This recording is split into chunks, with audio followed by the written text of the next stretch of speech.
Warahmatullahi wabarakatuh.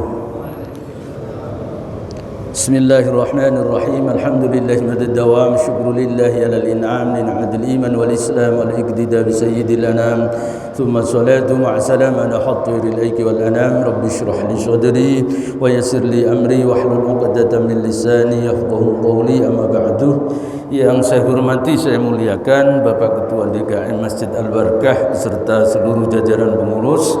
Yang saya hormati dan saya muliakan seluruh jamaah, bapak-bapak, ibu-ibu, hadirin hadirat rahimakumullah. Puji dan syukur marilah kita haturkan kehadirat Allah. Salawat dan salam semoga tetap terlimpah curahkan kepada Rasulullah sallallahu alaihi wasallam beserta para sahabat dan keluarganya serta para pengikutnya, dengan harapan dan doa mudah-mudahan di yaumil qiyamah kelak kita mendapatkan syafaatul uzma dari beliau, amin ya rabbal alamin. Untuk menyingkat waktu, mari sama-sama kita awali ta'lim kita dengan membaca Ummul Quran suratul Fatihah.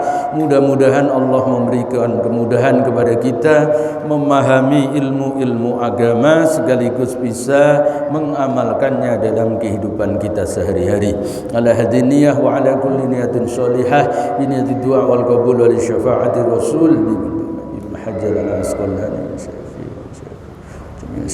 Al-Fatihah. A'udzu billahi minasyaitonir rajim. Bismillahirrahmanirrahim. Alhamdulillahirabbil alamin arrahmanir rahim maliki yaumiddin iyyaka na'budu wa iyyaka nasta'in ihdinas siratal mustaqim siratal ladzina an'amta 'alaihim ghairil maghdubi 'alaihim. Bismillahirrahmanirrahim. Qala al-musannif rahimahullahu ta'ala wa nafa'ana bihi wa bi 'ulumihi fid dharain amin. Kita lanjutkan di bab yang baru. Hari ini membahas babul hassi 'alal khusyu'i fis shalah, ya. Bab tentang anjuran orang untuk khusyuk di dalam salat, ya. Artinya apa-apa yang kira-kira menyebabkan seseorang itu tidak bisa melaksanakan sholat dengan khusyuk, maka sebaiknya dihindari, ya. Karena apa? Karena khusyuk itu sangat dianjurkan, ya, di dalam sholat. Orang yang beruntung sebagaimana disebutkan oleh Allah, qad aflahal mu'minun, sungguh beruntung orang-orang yang beriman itu, antara lain adalah alladzina hum fi sholatihim khashi'un, yaitu orang-orang yang di dalam sholatnya khusyuk, ya. Artinya sholatnya dalam keadaan khusyuk. Nah, maka kita ini dianjurkan untuk kalau sholat itu bisa khusyuk, ya. Kalau tidak maka dilatih cara untuk khusyuk itu. Nah, karena apa? Karena itu sangat esensial, ya. Orang sholat itu antara satu dengan yang lain itu pahalanya bisa berbeda. Sama-sama kita sholat maghrib, ya, sama-sama menjadi makmum, ya, sama-sama sholat berjamaah, tidak ketinggalan imam, tapi kualitas sholat kita itu satu dengan yang lain berbeda. Nah, perbedaan itu di antara lain, ya, ditentukan seberapa kualitas khusyuk kita, seberapa banyak, ya, kita melaksanakan sholat itu dengan khusyuk, ya. Nah, maka itu sebabnya maka berbeda-beda pahala orang tersebut. Jadi tidak kemudian sama, ya, antara yang khusyuk dengan yang tidak khusyuk, ya. Nah, ini sebabnya maka Nabi memberikan beberapa cara atau ada hal-hal yang perlu dihindari yang itu menyebabkan terjadinya ketidakkhusyuan di dalam sholat, ya. Bismillahirrahmanirrahim. An Abi Hurairah radhiyallahu anhu qala, dari Abi Hurairah radhiyallahu an, dia berkata, naha Rasulullah sallallahu alaihi wasallam, Rasulullah melarang ayyusalliyar rajulu mukhtasiran, ya, seseorang salatnya sambil bertolak pinggang. Apa? Salat sambil begini nih dilarang. Nah, maksud kenapa kok dilarang? Sholat begini apa urusannya? Sholat begini kok dilarang? Sholat sambil bertolak pinggang dilarang, ya. Muttafaqun alaih wal lafdhu lil muslim wa ma'nahu ay yaj'ala yadahu ala khasirati. Yang namanya ikhsar itu adalah seseorang sholat dengan meletakkan kedua tangannya di pinggangnya, ya. Jadi bertolak pinggang, ya. Kenapa orang bertolak pinggang dilarang ketika sholat? Karena orang sholat itu sesungguhnya menundukkan diri, ya kan? Orang sholat itu adalah latihan untuk merendahkan diri di hadapan Allah Subhanahu wa taala. Maka orang ketika menundukkan diri, ya, latihan untuk merendahkan diri di hadapan Allah, maka sholatnya tentu tidak dengan berkaca pinggang. Karena bertolak pinggang itu menampakkan kesombongan, kan? Orang ya masa sholat sambil begini, kan berarti menyombongkan diri. Padahal tujuan sholat itu adalah agar dia bisa merendahkan diri di hadapan Allah, tidak sombong. Itu sebabnya maka gerakannya ruku, ada sujud yang menampakkan bahwa anggota badan yang paling mulia itu adalah kepala kita, tetapi saat sujud maka kepala itu bahkan lebih rendah dari perut, lebih sama dengan kaki. Artinya apa?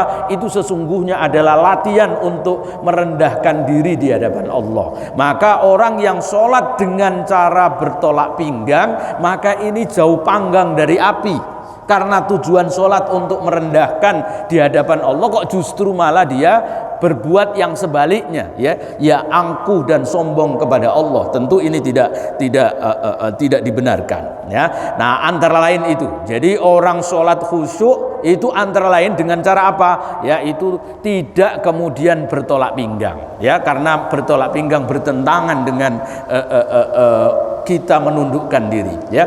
Wa fil Bukhari, di dalam riwayat Imam Bukhari, an Aisyah, dari sahabat Aisyah radhiyallahu anha, anna dzalika fi'lal yahud, bahwa yang demikian itu, ya, adalah perbuatannya orang Yahudi. Orang Yahudi itu kalau sholat berkaca pinggang. Nah, ini salah satu tanda bahwa orang Yahudi itu memang orang yang tidak beradab. Ya, sholatnya, cara dia menyembah Tuhannya saja dengan cara bertolak pinggang, berkaca pinggang.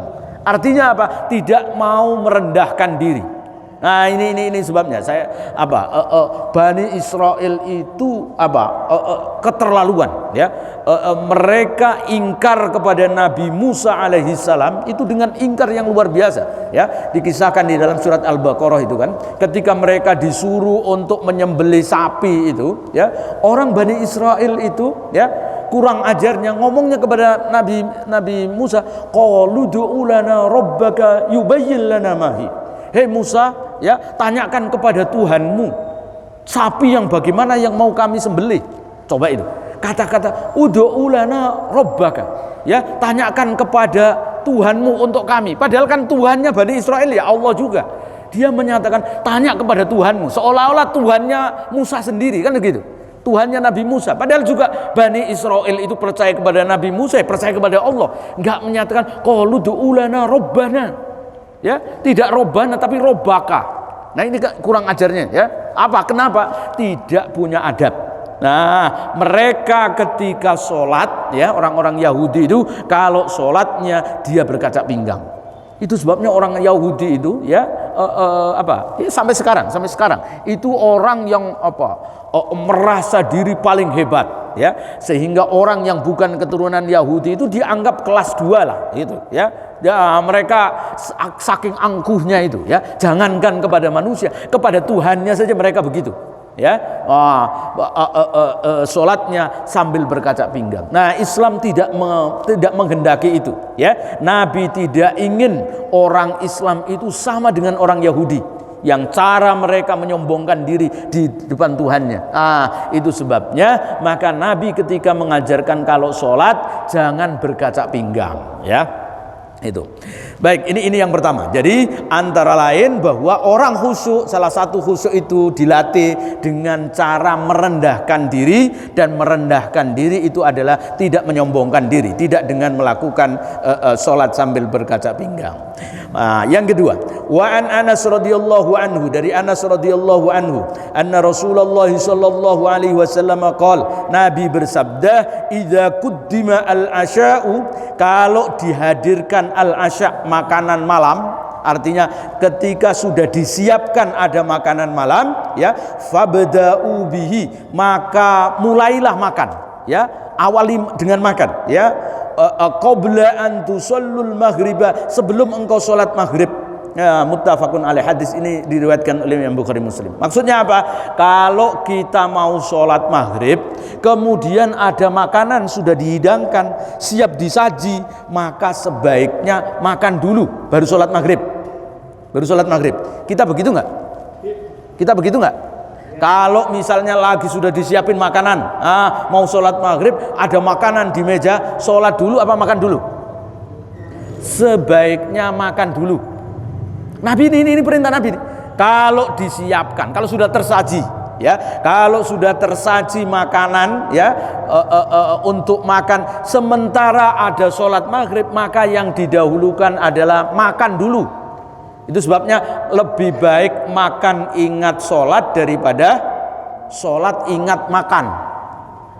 Ya, lebih baik makan ingat sholat daripada sholat ingat makan. Ya.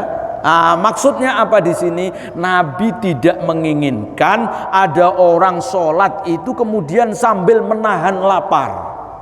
Ya, jadi padahal makanan sudah disajikan tadi itu. Agar timbul kekhusyuan di dalam sholat, maka hal-hal yang menyebabkan hilangnya khusyuk itu sebaiknya dihindari. Ya, maka sholat maghrib itu, ya, meskipun waktunya sebentar. Ya, waktu sholat maghrib kan tidak kayak sholat isya yang panjang, tetap orang dianjurkan untuk melaksanakan makan malam dulu sebelum sholat maghrib. Bahkan hadisnya itu ada apa? Tambahan apa? Fala taj'alu an asyaikum. Jangan kamu buru-buru makannya. Coba itu. Makannya jangan buru-buru. Artinya, wah ini apa maghrib udah makannya cepet aja.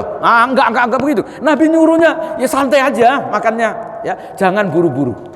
Hadis ini tidak berlaku bagi orang yang sholat maghribnya sudah menjelang isya. Taruhlah isya tinggal seperempat jam, tinggal 15 menit. Ya, kemudian karena hadis ini Nabi menyuruh makan dulu, ya makan dulu aja. Makan santai gitu ya. Sampai 10 menit belum wudunya ya. Baru Allahu Akbar isya. Nah itu salah itu. Ya, itu berlaku ketika seseorang waktunya masih agak panjang. Taruhlah pas maghrib ya. Dia mau sholat sementara sudah disiapkan makan misalnya oleh istri, sebaiknya makan dulu. Ya, makan dulu. Jangan kemudian ya udah kan makan sama sholat itu tentu lebih baik sholat. Sholat dulu. Ini salah ini. Kenapa? Karena agar kita ketika sholat itu bisa lebih khusyuk. Ya, misalnya kemudian kita cepet-cepet ini ke Al-Barkah, ntar sholat makannya nanti setelah sholat misalnya gitu. Nanti saat sholat dia mikir, tadi enak nggak ya? Masakan apa ya istri tadi? Akhirnya ketika sholat kemudian ada pikiran yang macam-macam, tidak ada kaitan dengan khusyuknya sholat, mengganggu khusyuknya sholat. Maka orang kemudian sebaiknya makan saja dulu. Tapi bagi orang yang seandainya tidak sampai menimbulkan kekhusyuannya hilang, taruhlah misalnya dia lapar juga nggak lapar banget ya, masih bisa ditunda ya, dan seandainya nanti ketika sholat tidak akan mengganggu kekhusyuan ya, tadi saya makan itu ya, seandainya makan dulu ya nggak sampai terganggu ketika sholatnya, kalau nggak makan itu maka ya lebih baik sholat. Konteksnya Nabi menyuruh orang untuk makan dulu itu kalau dengan meninggalkan makan menyebabkan kekhusyuannya hilang ya, artinya terganggu saat sholat misalnya dengan menahan lapar, maka sebaiknya makan dulu. Tapi kalau seandainya enggak, ya udah biasalah, biasanya memang habis taruhlah misalnya habis sholat duhur ya, waktunya makan siang, saya sholat dulu deh ya, daripada makan dulu, kayaknya enak sholat dulu, nanti kalau makan dulu nggak dapat jamaah misalnya di masjid, maka saya sholat dulu, habis sholat kemudian baru makan, ya itu nggak apa-apa, sholat dulu kalau tidak sampai mengganggu. Jadi boleh makan dulu itu kalau seandainya dia dengan tidak makan itu kekhusyuan sholatnya terganggu, entah karena lapar atau haus atau apa yang menyebabkan kemudian saat sholat kemudian dia terganggu kekhusyuannya. Nah, dari itu maka baru kemudian sebaiknya makan ya sebelum sholat ya. Jadi konteksnya berbeda ya. Jadi kalau kemudian dengan meninggalkan makan itu kekhusyuannya tidak terganggu, ya lebih baik sholat dulu ya. Apalagi kemudian kalau habis sholat habis makan kemudian baru sholat nanti nggak dapat jamaah, ya tentu lebih baik ya dia melaksanakan sholat dulu. Kecuali tadi kalau seandainya nggak makan menyebabkan dia tidak khusyuk, maka sebaiknya makan dulu ya itu. Nah, bahkan Nabi menganjurkan meskipun makan malam, sholat maghrib itu waktunya sebentar, tetap ketika makan juga nggak boleh buru-buru.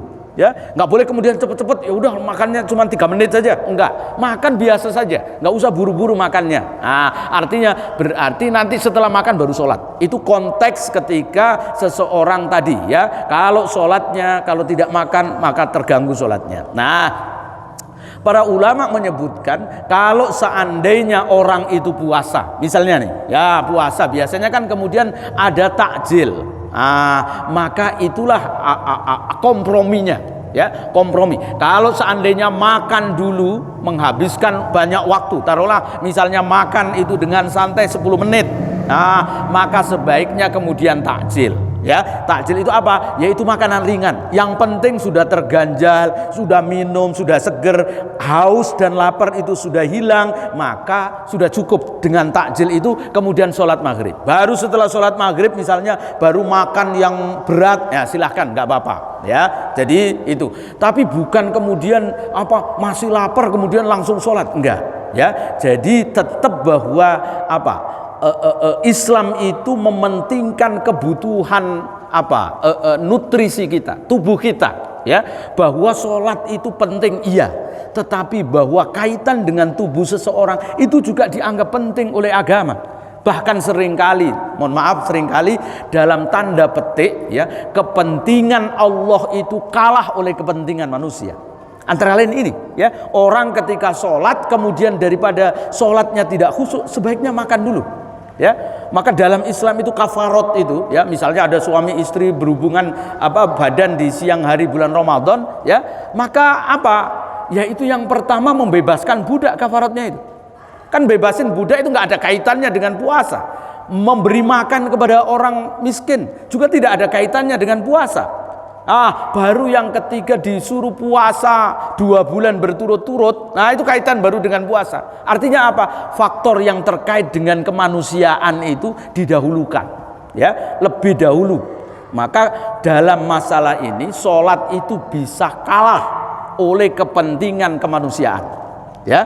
Ada orang misalnya jadi dokter lagi operasi, nah misalnya nih lagi operasi jantung misalnya, pas adzan Jumat kemudian dokternya udah saya sholat Jumat dulu ya, misalnya begitu, kira-kira ya operasinya gimana itu? Bisa modar itu orang ya. Ada orang kecelakaan misalnya di jalan pas lagi Jumatan, ya udah ditinggal dulu deh ya, sholat Jumat dulu. Enggak, artinya bahwa ibadah yang kaitan dengan Allah itu kalah oleh kemanusiaan. Nah ini antara lain itu. Jadi jangan kemudian enggak, sholat itu kan paling utama menghadap kepada Allah, yang nggak bisa dikalahkan. Pokoknya nggak mau harus sholat dulu. Nggak seperti itu ya. Nabi mengajarkan bahwa orang jangan sampai sholat kemudian menahan lapar ya itu. Wa an Abi Dzar radhiyallahu anhu, dari Abi Dzar radhiyallahu anhu qala Rasulullah sallallahu alaihi wasallam idza qama ahadukum fis shalah ya, kalau ada di antara kalian salat ya, fala yamsahil hasa ya, jangan sekali-kali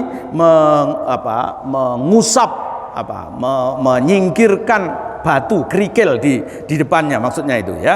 Fala yamsahil hasa fa innar rahmata tuwajihuhu, karena sesungguhnya rahmat Allah itu ada di depan tersebut. Artinya tempat sujud ya. Jadi kalau ada tempat sujud misalnya banyak batu atau kalau sujud jangan kemudian atau berdebu kemudian diusap ya tempatnya itu. Karena apa? Karena sesungguhnya tempat sujud itu adalah datangnya rahmat Allah. Seolah-olah kan berarti orang kemudian menyingkirkan sesuatu yang menjadi tempat rahmat Allah, mengusap, menghalau apa yang ada di depannya, maka itu sesungguhnya sama saja dia dengan tidak mau mendapatkan rahmat Allah, kasih sayang Allah. Nah, ini yang pertama. Yang kedua, kenapa orang kemudian tidak boleh? Karena tadi itu, kalau kemudian sibuk setiap kali sujud, ya, bersihin tempat sujudnya, misalnya begitu ya, bukankah itu akan menyebabkan khusyuknya itu kemudian berkurang? Akhirnya apa? Dia sibuk dengan itu. Itu sebabnya kaitan dengan kemarin ya kita bahas, ketika ada orang sholat, misalnya anak-anak kecil lari ya di depan kita, memang kalau ada orang lewat kita hendaklah kita tahan. Tetapi kalau dia terus menerus, ya jangan kemudian sibuk nahan lagi. Nah, itu mengganggu kekhusyuan. Maka Nabi itu menyatakan kalau ada orang sholat jangan kemudian ya di depannya diusap ya dengan cara menyingkirkan sesuatu yang ada di depannya ya. Kala yamsil fa'in rawahu wa zada Ahmad wahidatan auda. Kalau seandainya terpaksa harus kita membersihkan areal tempat kita sujud, maka hendaklah sekali saja. Ya, auda atau sama sekali tinggalkan. Artinya jangan pernah melakukan. Maksudnya apa? Bahwa jangan sampai ketika ada orang sholat kemudian sibuk menyingkirkan sesuatu yang ada di depannya. Nah, maka sebaiknya kalau mau menyingkirkan, maka singkirkan sebelum kita sholat. Ya, jadi sebelum kita sholat, misalnya ada sesuatu, misalnya ada sholat, taruhlah berdebu tempat kita sujud itu, kita merasa risih misalnya kalau berdebu itu ya, ketika nggak ada sajadah dulu, ketika nggak boleh menggelar sajadah, kadang-kadang masjid itu ya berdebu karena misalnya yang dekat jalan raya ya, itu kan banyak debu.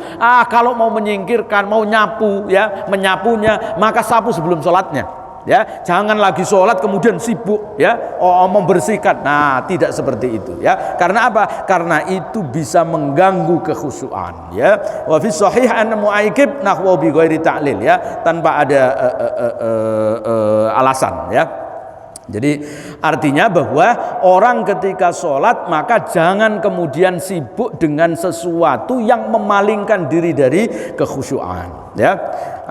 Baik, kita lanjutkan. An Aisyah radhiyallahu anha qalat ya, sa'alat Rasulullah sallallahu alaihi wasallam anil iltifat ya. Aisyah itu bertanya kepada Nabi tentang orang salat yang kemudian dia menoleh, melirik ya. Salatnya itu misalnya sambil ngelirik kanan kiri gitu. Bagaimana ya? Hukumnya orang sholat yang seperti itu. Faqala, Nabi bersabda, huwa ikhtilasun yakhtalisuhu syaiton ya. Yang namanya menoleh itu adalah sesuatu yang diambil ya oleh setan. Artinya apa? Bahwa itu gangguan setan. Orang ketika sholat kemudian menoleh ya ke kanan ke kiri, sholatnya nggak batal, tapi itu adalah perbuatan yang dilakukan oleh setan untuk mengganggu orang. Ya, misalnya kenapa kok orang menoleh ke kanan ke kiri tidak boleh? Karena itu sesungguhnya menimbulkan ketidakkhusyuan. Orang kalau sholat itu kemudian noleh ke kanan ke kiri atau ngawasin orang ya, itu kan nggak baik begitu itu. Maka itu sebabnya Nabi kalau sholat itu orang agar dianjurkan melihat ke tempat sujudnya ya, melihatnya ke tempat sujud. Tujuannya apa? Agar menimbulkan kekhusyuan. Jadi tidak kemudian fokus ke tempat lain ya. Kalau orang hanya melihat tempat sujudnya, maka dia kan nggak akan ngelihat yang lain ya. Apalagi kemudian sholat ya, di depannya ada orang pakai kaos ya, kaosannya tulisannya yang ada tulisan ya, kutunggu jandamu misalnya, sambil baca gitu. Karena itu kan mengganggu kekhusyuan ya. Maka sebabnya nggak boleh ya sholat itu kemudian sampai menoleh ke kanan, ke kiri, ke atas dan seterusnya ya. Jadi sebaiknya fokus. Ini artinya apa? Dengan fokus itu maka kita bisa melaksanakan sholat dengan khusyuk ya. Rawahu wa sahahahu, dan Imam Tirmidzi menyatakan hadis sahih.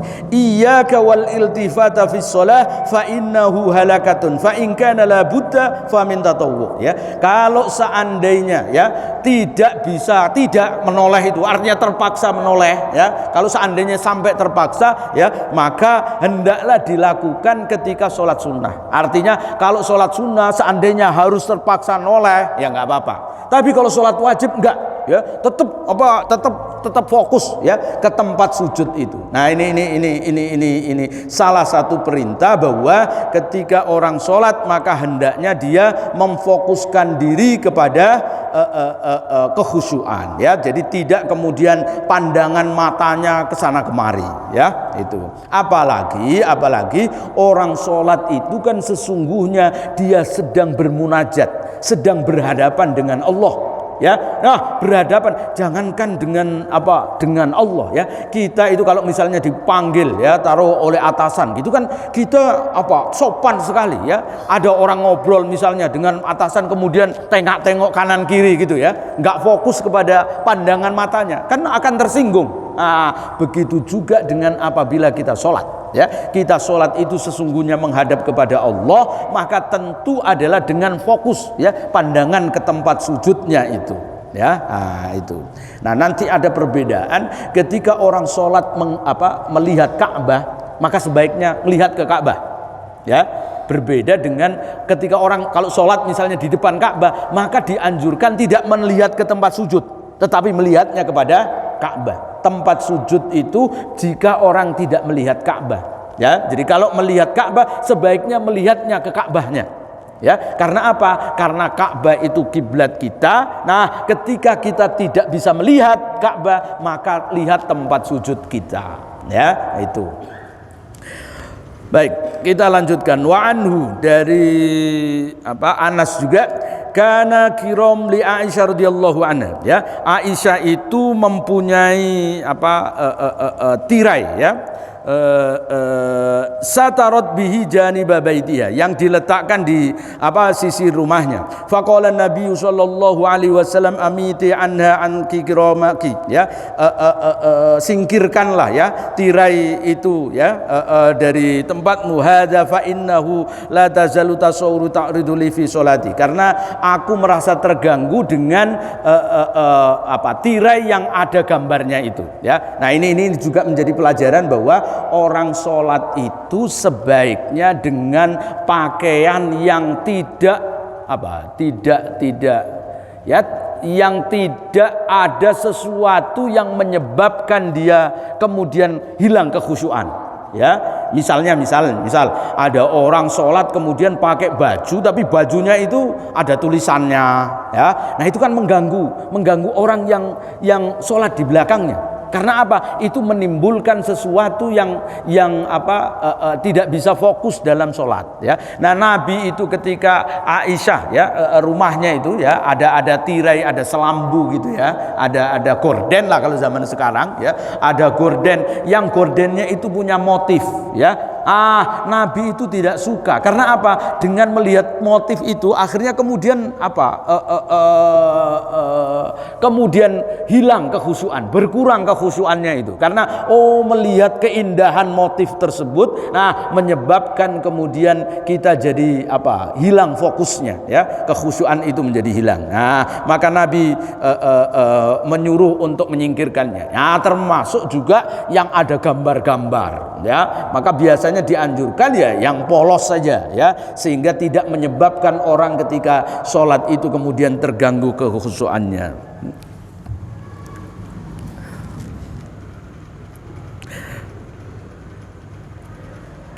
Wa an Jabir bin Samurah, dari Jabir bin Samurah radhiyallahu anhu, qala Rasulullah sallallahu alaihi wasallam la yantahiyanna qaumun yarfa'una absarahum ila as-sama'i fi shalah, ya. Hendaklah orang itu berhenti memandang matanya itu memandang ke langit, ya. Ila sama'i fi shalah aw la tarji'u ilaihim, atau Allah tidak akan mengembalikan pandangan matanya itu. Artinya kalau ada orang sholat jangan kemudian melihat ke atas, ya. Nggak boleh kemudian sholat sambil melihat ke atas.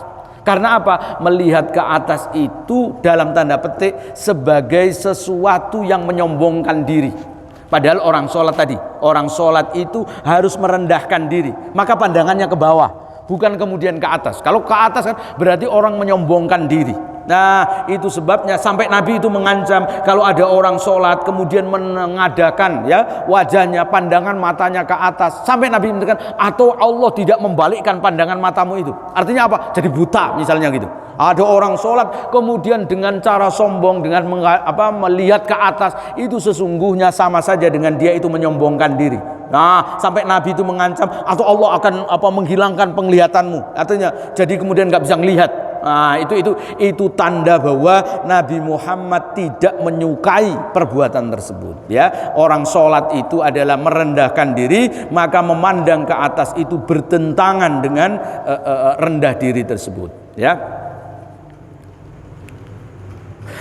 Walahu, dan dari riwayat Aisyah pula ya, an Aisyah radhiyallahu anha qalat sami'tu Rasulullah sallallahu alaihi wasallam, ya aku mendengar Rasulullah yaqul bersabda la salata bi hadrati tu'amin wala huwa yudafi'u al-akhbathan, ya tidaklah salat itu ketika sudah ada di hadapannya ada makanan, ya wala huwa yudafi'u al-akhbathan, dan tidaklah orang salat itu ketika dalam keadaan menahan dua hal yang menjadikan bau busuk, yaitu menahan diri dari kencing maupun BAB. Ya, jadi orang kalau sholat, ya kalau tadi bahwa tidak boleh sholat ketika sudah ada sajian makan, juga tidak boleh orang sholat dalam keadaan menahan ingin kencing atau mau BAB. Ya, dua hal ini nggak boleh. Kenapa tidak boleh? Karena tadi bahwa sholat itu kemudian kalau ada orang sholat misalnya nih, ya tadinya dia kepingin buang air misalnya, maka sebaiknya buang air dulu. Jangan kemudian sholat sambil nahan buang air. Kecuali kalau dia bisa menahan diri. Ya, tidak sampai mengganggu kekhusyuan. Nah, itu nggak apa-apa. Misal ada orang sholat, tinggal sebentar saja, ya. Misalnya tidak harus buang angin, ya, tidak buang air, ya. Buang angin juga termasuk, ya. Menahan kentut misalnya. Sudah tahiyat misalnya, kan tinggal sebentar lagi. Bisa ditahan, ya sebaiknya ditahan. Tapi kalau misalnya dia baru awal, ya baru rakaat pertama, Allahu Akbar, kepingin pipis, dan itu kalau dia tidak buang hajat menyebabkan sholatnya sambil nggak bisa ditahan, ya misalnya orang yang sakit itu lebih baik batalin. Ya, jadi kalau lagi sholat kok kepingin buang air kecil maupun buang air besar, dan itu nanti kalau tidak segera dilaksanakan mengganggu kekhusyuan, maka sebaiknya dibatalkan sholatnya. Ya, jadi segera kemudian meninggalkan tempat itu. Nah, sebagaimana kemarin sudah kita bahas, kalau ada orang lagi sholat kemudian karena dia kepingin pipis, kepingin buang air, ya atau kepingin buang angin, nggak bisa ditahan, dan itu menyebabkan nanti sholatnya jadi terganggu kekhusyuannya, maka saat keluar sebaiknya dia menutup hidungnya. Ya, jadi keluar dari barisan maka dengan cara menutup. Tujuannya apa? Yaitu agar orang yang melihat itu dia sedang mimisan. Nah, kalau mimisan karena batal sholatnya, berarti dia lagi mimisan. Jadi boleh, ya ketika dalam keadaan waktu sholatnya masih baru awal, atau waktu sholat juga waktunya masih banyak, maka nggak apa-apa. Seandainya dalam sholat itu kemudian dia kepingin pipis, kemudian kepingin BAB, maka dia membatalkan sholatnya. Karena tadi itu, ya karena Nabi tidak menginginkan orang sholat kemudian terganggu gara-gara itu. Ya, tetapi kalau tidak mengganggu kekhusyuan, artinya bisa ditahan dan itu juga tidak akan memberatkan dia, maka boleh. Ya, sholat sambil menahan. Ya, kalau seandainya tidak sampai membahayakan. Ya, kan kadang ada orang yang nggak bisa tahan. Ya, kalau ditahan maka jadi penyakit misalnya, maka sebaiknya lagi sholat kemudian kepingin pipis, nanti berbahaya kalau ditahan. Ya, sebaiknya batalin sholatnya. Ya, artinya segera untuk melaksanakan hajatnya terlebih dahulu. Ya, jadi itu. Baik, kita lanjutkan. Wa an Abi Hurairah radhiyallahu anhu. Dari Abi Hurairah radhiyallahu anhu anna Nabiy sallallahu alaihi wasallam qala at-tasa'ubu minasyaiton. Bahwa menguap, ya, orang salat sambil menguap, kata Nabi, at-tasa'ub minasyaiton. Itu dari setan. Orang menguap itu dari setan. Fa idza tasa'aba ahadukum, kalau ada salah satu dari kalian lagi sholat kemudian menguap, falyaqdim mastata', maka hendaklah orang itu menahannya semampunya. Ya, menahan maksudnya apa? Lagi kepengen nguap, maka ditahan. Caranya ditahan apa? Kan nguap itu kan membuka mulut. Kalau sedapat mungkin kita merapatkan mulut kita. Lagi kepengen nguap, jadi merapatkan bibir kita. Tujuannya apa? Agar tidak kemudian sampai bersuara. Kan kadang-kadang ada orang kalau nguap, sampai begitu kan? Kenapa? Karena menguap, kata Nabi, at-tasa'ub minasyaiton. Menguap itu dari setan. Maksudnya dari setan itu apa maksudnya? Apa kemudian memang setan yang membuka mulut kita? Enggak. Maksudnya di sini, ya, tasa'ub minasyaiton itu artinya bahwa orang yang menguap itu boleh jadi karena faktor yang menyebabkan dia menguap itu adalah melakukan perbuatan yang disenangi oleh setan. Apa itu perbuatan yang disenangi setan?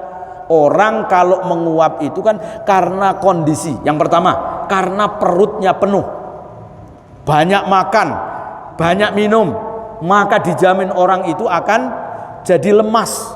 Kalau lemas, maka kemudian apa yang terjadi? Pasti dia kemudian menguap. Jadi menguap itu adalah karena kepenuhan, ya, kepenuhan isi perutnya itu. Itu sebabnya maka Nabi menyatakan at-tasa'ub minasyaiton, bahwa menguap itu adalah gara-gara melakukan sesuatu yang disenangi setan. Banyak makan, banyak begadang. Ya, orang nggak tidur misalnya, ya, cuman begadang, mancing aja kerjaannya. Misalnya begitu, lagi sholat, ya, bisa jadi kemudian karena istirahat, tubuh itu butuh istirahat, kurang tidur, akibatnya apa? Jadinya kemudian dia menguap. Kalau menguap, ya, kalau seandainya lagi sholat, maka hendaklah ditahan.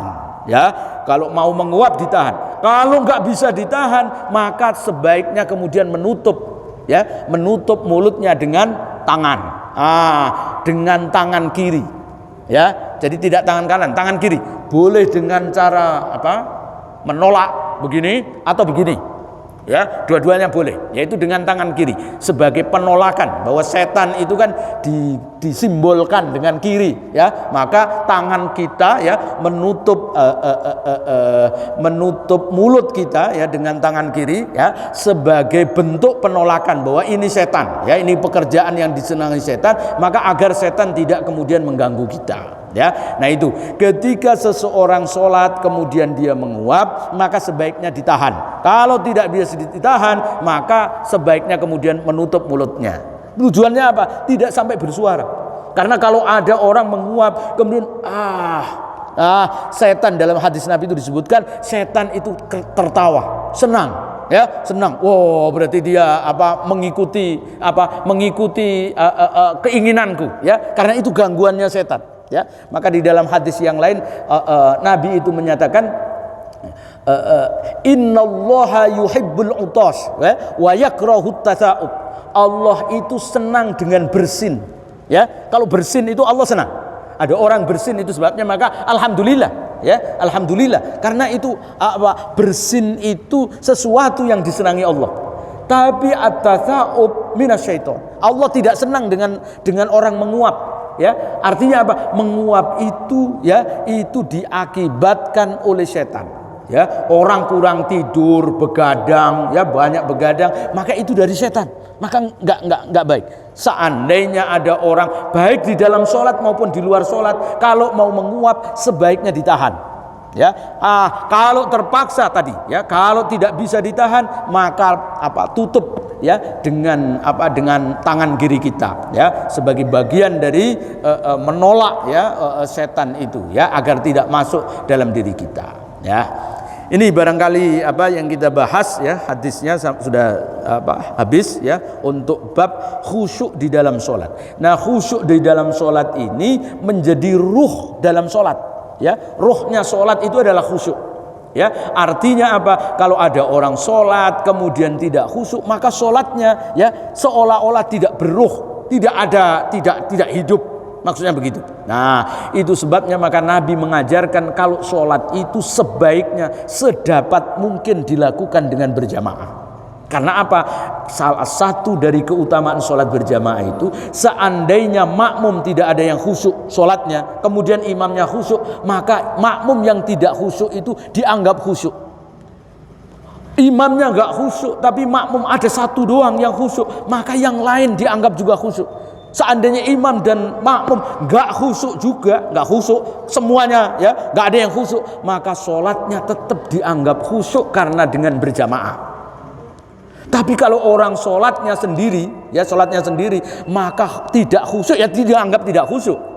Nah itu salah satu pentingnya orang sholat khusyuk, sholat dengan berjamaah itu. Seandainya tidak bisa khusyuk, maka dianggap khusyuk kalau dengan berjamaah. Nah ini salah satu keistimewaan sholat berjamaah ya. Nah ini barangkali silakan kalau ada yang mau bertanya, karena hadisnya sudah habis di bab ini. Insya Allah akan kita teruskan pada bab berikutnya. Ada? Cukup?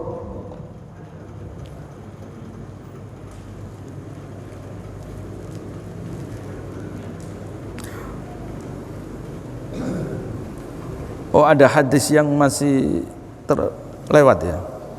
Ada wa an Anas radhiyallahu anhu ya. Kita baca hadis satu lagi. Wa an Anas radhiyallahu anhu qala Rasulullah sallallahu alaihi wasallam, idza kana ahadukum fis shalah, kalau kalian sedang salat, fa innahu yunaji rabbahu, maka orang itu sesungguhnya sedang bermunajat kepada Tuhannya. Fala yabzuqanna baina yadayhi, jangan sekali-kali orang itu meludah di depannya. Ya, wala an yaminihi, juga tidak boleh meludah di samping kanannya. Walakin an shimalihi, tetapi hendaklah orang itu meludah di kirinya. Ya, tahta qadamihi, di bawah telapak kakinya. Nah, hadis ini berlaku bagi orang yang sholat tidak di masjid seperti sekarang. Ya, Nabi tidak membolehkan orang kalau lagi sholat ya kemudian meludah, ya kepengin meludah, maka Nabi menyuruhnya jangan meludah di depan, jangan meludah di kanan, tapi meludahlah di samping kiri atau di bawah telapak kakinya. Itu konteksnya dulu ketika masjid masih berupa pasir, ya. Berupa pasir, maksudnya kan kalau di sebelah kirinya kemudian meludah, air ludahnya kan kemudian merembes ya, hilang ya, karena terserap oleh pasir.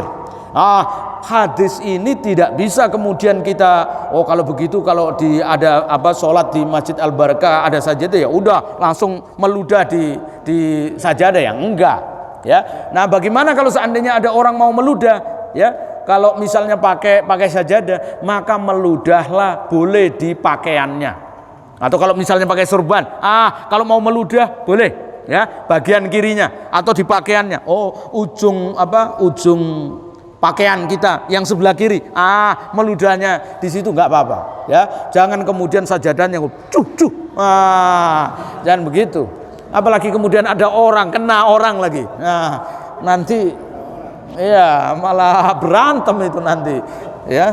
Jadi jangan kemudian mentang-mentang hadisnya ini Nabi nyuruhnya meludah sebelah kiri, ya udah saya ke kiri gitu. Ya enggak begitu. Maksudnya ya jangan mengganggu orang ya. Artinya meludahnya sebaiknya sebelah kiri. Karena apa? Karena orang sholat itu kan di depan nggak boleh, kanan juga nggak boleh, karena itu arah yang mulia ya. Kanan itu kan diidentikan dengan sesuatu kebaikan, sementara orang meludah itu kan sesuatu yang nggak baik, maka jangan meludah ke kanan. tidak boleh ke depan karena tadi rahmat Allah itu ada di depan bagi orang yang sholat. Nah, meludahnya ke kiri atau di bawah telapak kakinya. Nah, itu ya. Itu jika orang tersebut sholatnya di tempat yang masih berpasir. Tapi kalau sajadah sekarang itu ya jangan, nanti bisa dimarahi oleh pengurus DKM. Ya, enak saja sholat meludah sembarangan gitu ya. Itu. Jadi sholatnya kalau seandainya terpaksa harus meludah ya pakai pakaiannya lah ya, atau dengan ujung surban atau apa gitu ya. Itu intinya jangan sampai kemudian mengganggu ya itu. Baik, kalau tidak ada kita cukupkan sampai di sini. Mudah-mudahan yang kita kaji membawa manfaat bagi kita ya. Syukran ala ihtimamikum, wallahul muwaffiq ila aqwamit thoriq. Assalamualaikum warahmatullahi wabarakatuh.